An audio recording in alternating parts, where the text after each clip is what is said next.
The last World Cup did not disappoint. From rising stars, exciting matches, and moments that just made your jaw drop. I for one really enjoyed this tournament, even though neither of my nationalities were in it. I found my predictions from that World Cup that I made 4 years ago. So before we look at the groups, let's check out who I predicted to be the top goal scorer, or at least the nominees. Oh, why did I choose Fred? When looking back at this World Cup, I remember it being the James Rodriguez World Cup. The top goal scorer with 6 goals, while those strikes made me think that he'd be the next big star. He still became a fantastic player, has won many trophies, and still only 26. So who knows, maybe in this World Cup, he'll have an even greater impact. Other individuals that were significant were obviously guys like Messi, Neymar, Robin van Persie. However, 2 Germans had a big impact on this tournament, but for different reasons. Thomas Müller scored 5 more goals, putting his World Cup total to 10. Not only Thomas was scoring, but Miroslav Klose had a few as well. He scored against Brazil in the semi-final, breaking their hero's record of 15. Ronaldo's record being broken was salt on the huge wound for Brazilians, especially since it happened during the most shocking game in this World Cup, and maybe its history.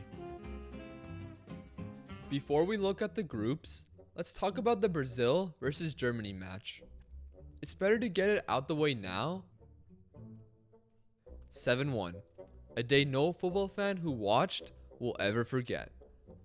A nightmare for Brazil, and jubilation for Germany. Neymar was injured for this match, which didn't help the Brazilian team. I doubt he would have helped them to win, but with that squad having so much pressure throughout the tournament, they just crumbled. Germany were also playing their best football of the tournament, which didn't help Brazil. I felt bad for the fans, because it is embarrassing, and will always be remembered when talking about World Cups. I also do have sympathy for the players too. For many of them, they'll have to remember this for the rest of their lives. I wonder how Brazilians see this team compared to the team in 1950 that lost the World Cup final while also hosting the tournament. At least there's some players on this Brazil squad that can redeem themselves. More shocking moments happened earlier in the tournament. Just look at Group D. First of all, Costa Rica won the group, while Italy and England were knocked out. Incredible for them to better these 3 giants, while beating Greece on its way to the quarterfinals. That was shocking, but good in a sporting sense. But the other talking point from Group D is a man with a list of controversial moments. Suarez bit someone. Again. It was outrageous and hard to believe, but it happened. Group A had its moments, from a soft penalty to Ochoa's brilliant performance against Brazil, as well as Cameroon players losing their head in their match against Croatia. In the end, it was Brazil and Mexico going through. Group B was one of the group of deaths, having the finalists of the 2010 World Cup face off, while having Australia and Chile in the group as well. RVP's Superman header was one of the most notable moments in the group, as well as, well, them destroying Spain. Also, Casillas' awful performance too. It was shocking to see Spain eliminated in the group stage, but they just didn't do enough. Chile advanced with the Dutch, but we have to give a shout out to Tim Cahill and his wonder strike against the Netherlands. Group C was one of the harder ones to predict. As my predictions at least, they were eliminated. Colombia were dominant in the group, but the key moment was between Ivory Coast and Greece. Greece got a late penalty, breaking Ivory Coast's hearts while they were in jubilation. Unfortunately for Greece, they were eliminated in the round of 16 to Costa Rica. We mentioned Group D, while Group B, it was relatively simple. France cruised their way to the top of the group, while a late winner for Switzerland against Ecuador made things a lot smoother for them in the tournament. Group F saw Lionel Messi not just get 1 game winner, but 2. Along with 4 goals, Argentina advanced, but not in the smoothest manner. What also wasn't smooth was the linesman in the Nigeria-Bosnia match, where he disallowed Dzeko's goal, which was definitely onside. Iran also gave a good fight, but they were heading home with Bosnia on the plane. Group E had the last group of death, and another big shock in this tournament. Portugal got smashed by Germany, and then they later tied the USA, which led to them getting eliminated. But 2 years later, I don't think they care that much anymore. Mueller was clever to get Pepe sent off in the opening match, but it's not something you'd like to see. However, it made a great 4-4 Tunes character. Finally, Group H finished off, and Belgium, they were the favorites to win it, and they did win it. But they always had this label towards them as the dark horse of the tournament. That term would constantly be given to them whenever an international tournament came by. This group wasn't that memorable though, and I had a hard time choosing a runner-up. In the end, I was wrong. After some average predictions, there were some tense matches coming up. A pair of South American encounters, starting with Brazil and Chile, headed to a shootout. For the Samba boys, the dream was still alive, although it was almost broken in the 120th minute by Pinilla. James was to start in the Uruguay vs Colombia match with his volley-winning goal of the tournament. Also, Mexico gave the Dutch a scare, but a late equalizer and an even later penalty broke Mexican hearts. Also, an Oscar nominee had an impact for that penalty. Nigeria was showing a lot of resolve against France, but a goal by Pogba, who had a great tournament, led France into the quarter-final. Algeria pushed Germany into extra time, only to concede a few minutes after the start.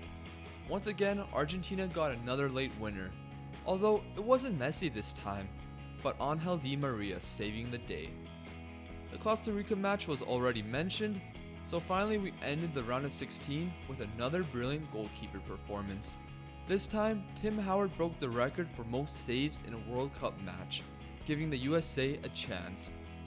That was until De Bruyne and Lukaku scored in extra time. Julian Green would also score a goal, and that was the last we heard about him on the big stage. With my quarterfinal predictions in tatters, France played Germany, and unlike my prediction, Germany pulled through with a fantastic header by Mats Hummels. Meanwhile, Brazil ended the James Rodriguez show, but not without pure brilliance from David Luiz, and an interesting photo of James Rodriguez with a grasshopper.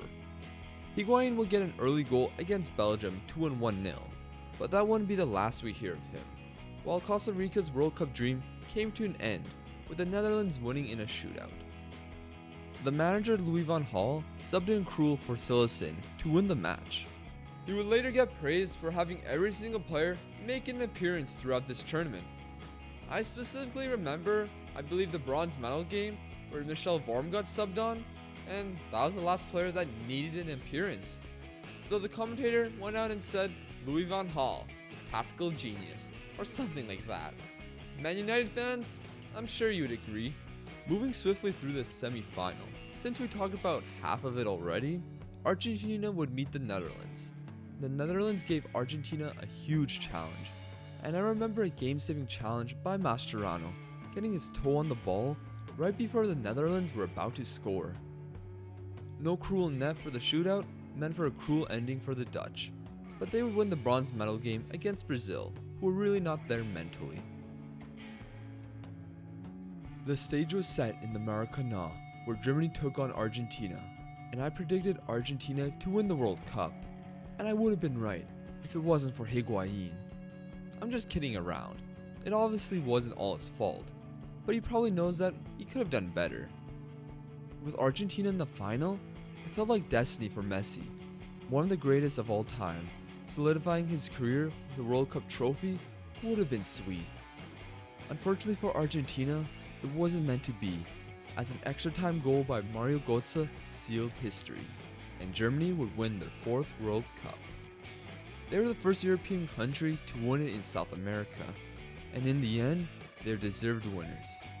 Solid throughout the tournament, they had a depth throughout the squad to compete with the best. It was an unfortunate tournament for many, while creating many memories for others.